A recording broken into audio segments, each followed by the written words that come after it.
네, 돌비뉴스 시작합니다. 이성대 기자 나왔습니다. 첫 번째 볼까요? 네, 첫 번째 이슈. 자, 이것은 대파가 아니다.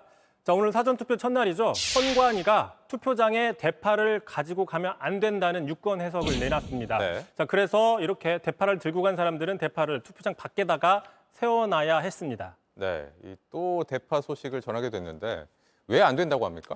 일단 대파 소식의 맥락을 좀 살펴보면요. 지난달이었죠. 윤 대통령이 시장 물가를 조사하면서 그 이마트에 갔을 때, 이마트가 아니라 하나로 마트에 가서 저렇게 이른바 네, 대파 한 단 하나로마트. 875원 발언을 하면서 대파 논란이 촉발이 됐습니다. 네. 자, 그 이후에 이수정 후보가 사실은 한 단이 아니라 한 뿌리다라고 얘기를 해서 더 좀 파장이 커졌었죠. 그랬죠. 자, 그러자 이제 선거가 다가오니까 마침 유권자가 질의를 했는데 선관위에 질의를 했습니다. 그래서 저희가 직접 물어봤습니다. 그랬더니 유권자가 정부에 대한 항의의 뜻으로 대파를 가지고 투표소에 가도 되느냐는 질의가 있어서 안 된다고 대답을 해주고 네. 그 마침 내부 안내사항으로 방침을 공지했다라고 밝혔습니다. 네, 뭐 항의의 뜻으로 대파를 가지고 들어가는 건 안 된다.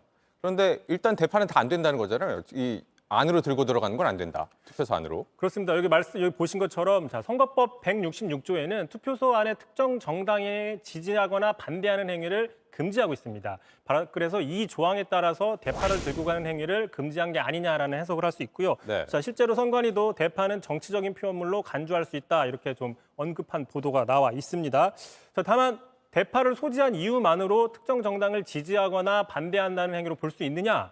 이 좀 한계가 있는 게 아니냐라는 좀 반문도 나오고 있습니다. 네, 그러니까요. 왜 그러냐면 마트에 갔다가 장을 보고 왔다가 투표를 하는 경우도 여기에 해당이 안 되는 경우가 있기 때문인 네. 것이죠. 자, 또한 실물 대파는 안 된다 할지라도 유사 대파는 어떻게 할 것이냐? 자, 예를 들어 지금 온라인상에서는요. 자, 대파 그림이 그려져 있는 저런 옷을 입고 가면 출입이 금지되는 것이냐? 네. 투표하러. 또 대파 머리띠를 하고 가면 투표장에 들어갈 수 없는 것이냐? 이런 좀 다양한 논란들이 나오고 있어서 네. 아마 이런 것들에 대해서 각각의 개별의 유권 해석을 선관위가 내려줄지는 두고 봐야 될 것 같습니다. 네. 이성대 기자 말처럼 그냥 장 보고 투표소 들렀을 뿐인데 그리고 대파를 샀을 뿐인데 그렇다고 제지를 당하면 좀 황당할 것 같긴 합니다. 네, 그렇습니다. 일단 그래서 이 주제를 좀 준비하면서 참고로 이 유명한 그림이 있습니다. 초현실주의의 르네 마그리트라는 화가가 그린 앵커도 잘 아시죠? 네, 제목 아세요? 제목이요. 예. 자, 뭔가요? 이미지의 반역이라는 그림입니다. 네. 자, 담배 파이프를 그려놓고 자, 불어로 스시내 빠진 피프. 이것은 파이프가 아니다. 자, 지금 우리나라 정치 상황이 이 그림과 좀 유사하다는 평가가 있습니다. 자, 대파를 놓고서 자, 이것은 대파가 아니다라고 얘기할 수밖에 없는 상황. 송송 썰어가지고 라면에 넣어 먹는 채소가 아니라 뭔가 정치적인 상징물로 변해버린 게 이번 총선의 어떤 한 단면을 보여준다. 뭐 이런 해석들이 나오고 있는 겁니다. 네, 이 대파가 왜 이렇게까지 됐나 이런 생각이 들긴 합니다. 다음 이슈 볼까요? 자, 두 번째 이슈 보겠습니다. 자, 입틀막 쓰지 마. 자, 입틀막 카이스트 지난달 졸업식에서 윤석열 대통령에 항의하는 졸업생이 소리 지르다 끌려 나간 사건이 있었죠. 이른바 네. 입틀막 사건인데 자, 민주당은 현 정부의 불통을 상징하는 모습이라면서 지금 부각을 하고 있습니다. 자, 참고로 지역구 245명 중에서 입틀막 사진을 쓴 사람은 36명이라는 지금 보도도 나오고 있습니다. 네. 자, 그런데 이 피해 당사자는 사용을 하지 말아달라고 민주당에 요구하고 있습니다. 네, 이 카이스트 졸업생이었죠?